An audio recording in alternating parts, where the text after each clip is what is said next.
Et on va parler de Faronville avec Pauline. Bonjour Pauline. Bonjour. Alors parlez-nous de votre produit insolite pour le Loiret et vous êtes la nouveauté de ce salon cette année. Tout à fait. Donc la vodka Faronville qui a démarré il y a à peu près un mois au salon de l'agriculture. Donc c'est un projet sur lequel on travaille avec mon mari et Thomas, notre master distiller, depuis 2 ans maintenant. Et donc c'est une vodka à base de pommes de terre que l'on produit sur la ferme. Donc c'est un produit que l'on maîtrise de A à Z au niveau de la fabrication, de la plantation de la pomme de terre, en passant par la fabrication des mous, la distillation, la mise en bouteille et la distribution. Alors vous avez donné déjà beaucoup d'informations. Alors la pomme de terre, ça veut dire que vous étiez agriculteur, agricultrice auparavant? Tout à fait, voilà. Donc avec mon mari, on est installé sur la ferme de Faronville, d'où le nom, depuis une dizaine d'années. Donc Faronville est une toute petite commune située à 15 km de Pithiviers. Et on est producteur de pommes de terre depuis 10 ans. Et en sachant que voilà, c'est une culture qui est très technique et qu'on maîtrise plutôt bien, et on a voulu se lancer dans un produit à partir de nos matières premières, et on s'est dit pourquoi pas partir de la pomme de terre.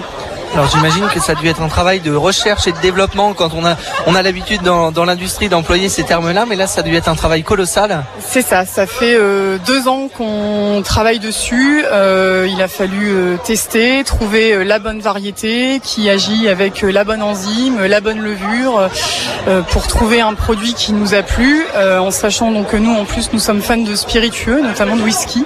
Donc on a voulu faire un produit qui se déguste comme vous dégusteriez un cognac ou un whisky, et donc il a fallu travailler énormément, trouver, donc je vous dis, la bonne variété pour obtenir un produit qui nous plaît et qui, on le souhaite, plaira au plus grand nombre.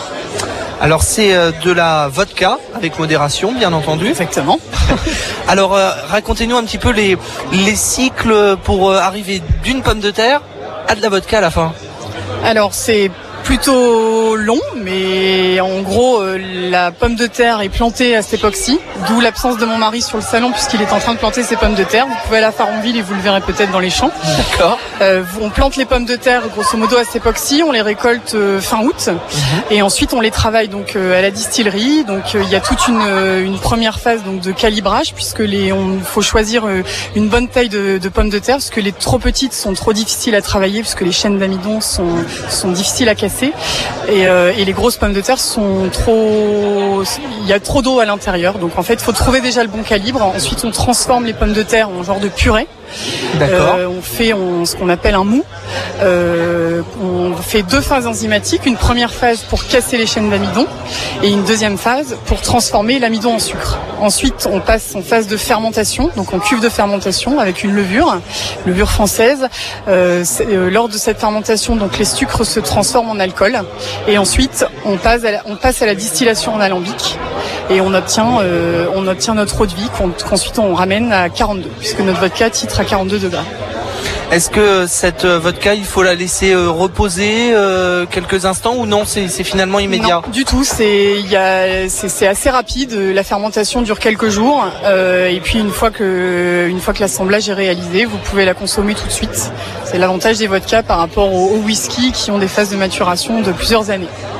Et vous nous disiez il y a quelques minutes que vous étiez au salon parisien de l'agriculture. Ça s'est fait comment? On est venu vous chercher? On nous a proposé, ayant un profil assez atypique et un projet plutôt innovant, le partenaire qui nous a suivis sur le projet nous a proposé l'opportunité d'être présent une journée sur le salon pour mettre en avant nos produits, et ça nous a rassurés à la fois sur le concept et aussi sur le produit, c'est-à-dire que gustativement notre produit plaît. Il est plutôt surprenant et on est content. Et puis au niveau du concept aussi, le fait de rencontrer les producteurs, de voir qu'on maîtrise tout de A à Z, c'est très rassurant pour le consommateur aujourd'hui, et c'est aussi là-dessus qu'on axe notre communication, parce que c'est vraiment de ça dont on est fier. Effectivement, ça casse les codes, une vodka ici dans le Nord Loiret. Est-ce qu'il y a d'autres projets un petit peu fous comme ça? Il y en a toujours. On est en train de travailler alors sur deux niveaux, à la fois donc en restant sur la vodka bien sûr, sur la partie mixologie, c'est-à-dire qu'on est en train de travailler sur la réalisation de cocktails pour pouvoir allier notre vodka tout en gardant sa spécificité gustative. Et puis on est aussi en train de travailler sur une vodka vieillie en fût fût de chêne, mais qui sera pas à boire avant 3 ans. Donc on se reverra dans 3 ans, j'espère. Avec grand plaisir en tout cas. Comment est-ce qu'on peut vous retrouver pour acheter ces produits, peut-être découvrir votre travail, en discuter bien sûr au cœur de ce salon, à commercialiser ici aussi? Ah ouais, bien sûr. Venez nous rencontrer jusqu'à demain soir. On est aussi présent donc sur la ferme tous les jours. Le mieux est de passer un petit coup de fil avant pour qu'on se rende disponible. Et puis on est également présent dans plusieurs points de vente sur Pithiviers, Accou, Neuville-aux-Bois, Chartres, Bourges, Orléans et puis d'autres villes très bientôt, on l'espère. On va rappeler l'adresse de votre distillerie à Faronville. 1 place de l'église Faronville, j'ai tout dit. Et alors on a également un site internet www.faronville.com et aussi nous sommes très présents sur les réseaux sociaux, donc venez nous voir, Instagram, Twitter et Facebook. On imagine avec de très très beaux visuels et une belle plaquette que je vais conserver finalement. C'est gentil. Merci beaucoup. Merci d'avoir été avec nous et à puis bientôt. Excellent salon et puis de belles aventures encore pour vous, je l'espère. Méga.